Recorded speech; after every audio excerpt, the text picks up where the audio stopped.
La paroisse Saint-Pierre-Apôtre est située au cœur du quartier gay de Montréal, un milieu où se côtoient beaucoup de pauvres et d'exclus. Depuis quelques années, l'ouverture aux personnes est devenue le mot d'ordre à Saint-Pierre-Apôtre, notamment pour les homosexuels. Quand j'ai accepté de venir, moi j'ai accepté profondément devant Dieu, puis devant mes supérieurs, puis devant les autres, et d'être le pasteur de ceux qui avaient besoin de moi ici dans le quartier. Et quand je suis arrivé... Vous êtes arrivé en 95? Oui.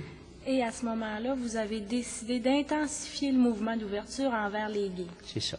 Dès ma première présence ici à l'église, le jour de mon arrivée, j'ai souhaité la bienvenue à tout le monde. Hein. Puis je leur ai dit, cette maison-ci, elle n'est pas à personne en particulier, elle est à tout le monde. Comment s'est passé ce processus-là d'ouverture envers les gays? La première chose qu'il faut dire, c'est cette fameuse chapelle de l'espoir que nous avons ici, qui était au niveau à l'état de projet. Et puis, avant que j'arrive, et puis on hésitait beaucoup avant d'ouvrir un lieu comme cela, dédié aux personnes atteintes du sida, et par ricochet, au monde gay. Et puis, nous avons vécu toute une période de sensibilisation, de préparation à accueillir l'autre dans sa différence. C'est d'abord par le biais de la chapelle de l'Espoir que certains gays sont venus à Saint-Pierre-Apôtre. Ils y ont trouvé un accueil chaleureux et fraternel. La bonne nouvelle a fait son chemin et d'un dimanche à l'autre, c'est une véritable multiplication des fidèles qui s'est opérée. L'Église ici, ça a doublé, ça a triplé même certains dimanches. Là. Je calcule qu'il y a au moins, sans exagération, 200 homosexuels qui viennent à la messe. J'ai été 25 ans, je pense, sans aller à l'Église parce que je pensais que j'avais pas ma place. Puis un jour, j'ai décidé d'y retourner et puis je pense que ma vie a changé à partir de ce moment-là. Je me suis senti accueilli, pas accepté, parce que je considérais qu'on n'avait pas à m'accepter. Je me suis senti accueilli et je suis toujours retourné. J'ai jamais fait défection depuis. Je suis toujours retourné à Saint-Pierre.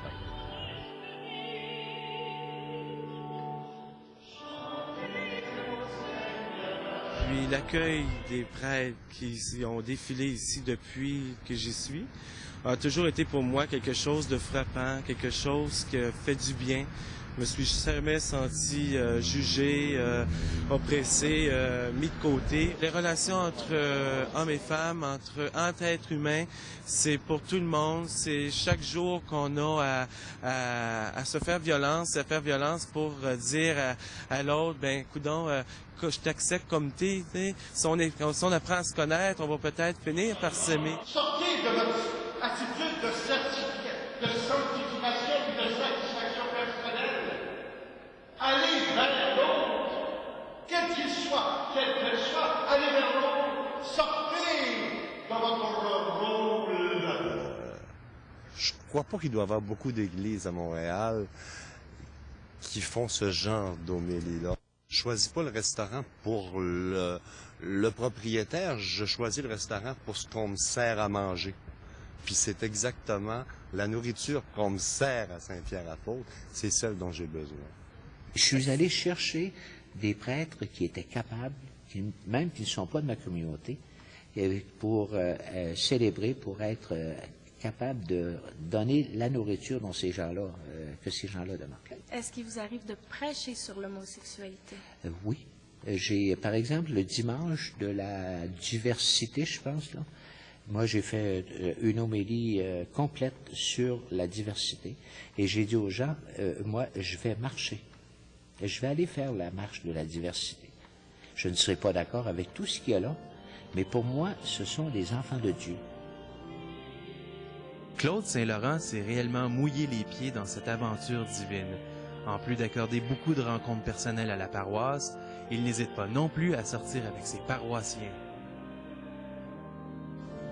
Et puis, ensuite, un autre pas, c'est qu'un bon jour, après la messe de midi, il y en avait de 10h15 le dimanche, là, on dit, pourquoi on n'irait pas bruncher sur la rue Sainte-Catherine. Ben oui, allons-y. Là, on a commencé en partant. Ceux qui voulaient, même je l'ai annoncé plusieurs fois, ceux et celles qui veulent venir, c'est ouvert, on va bruncher à telle place sur la Sainte-Catherine. Donc, vous êtes sorti à l'extérieur de la paroisse absolument. aussi à la rencontre de ces gens-là. C'est ça. Fait qu'on là, et puis ça dure depuis 2 ans, où le dimanche, une fois par mois, on a un brunch communautaire paroissial ici en bas.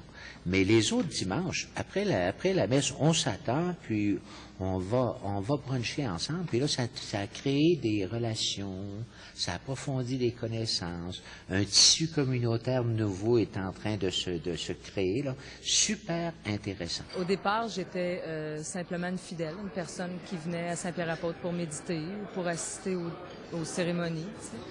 Puis, tranquillement, pas vite, on m'a invité à faire partie du comité de pastoral. Ça, c'est le noyau de Saint-Pierre-Apôtre, parce qu'il y a des grandes choses qui se passent à Saint-Pierre-Apôtre. Alors, on m'a invité à faire partie de l'équipe qui va voir la réalisation des rêves et puis les transformations. Le comité de pastoral ne manque pas d'idées pour répondre aux besoins spirituels de notre temps, comme par exemple des soirées interfoi pour les victimes du sida ou encore des rencontres de formation pour ceux et celles qui reviennent à l'Église. Ensuite de ça, je me suis donné l'occasion d'en parler au cardinal, au Monseigneur Turcotte. Et puis, il me disait, il dit, les gens de Saint-Pierre-Apôtre, il dit, t'as pas beaucoup de monde, t'as des bons vieux, hein, mais ils sont tellement bons, je les connais, puis etc. J'ai dit, Monseigneur, il n'y a pas rien que des bons vieux maintenant. Ils sont encore là. Il y a toute une catégorie de personnes nouvelles. Il dit, ah oui? Mais j'ai dit, est-ce qu'il y a des gays? J'ai dit, certainement, Monseigneur. Puis là, je lui ai parlé un peu de ce qu'on faisait, on a parlé de la chapelle et tout. Il me dit, je suis entièrement avec toi. Et puis, il dit, la seule chose que je te demande, c'est de ne pas faire de ghetto gay ici. Il ne semble pourtant pas évident de réunir les anciens paroissiens, plutôt âgés, et les nouveaux arrivants, majoritairement homosexuels.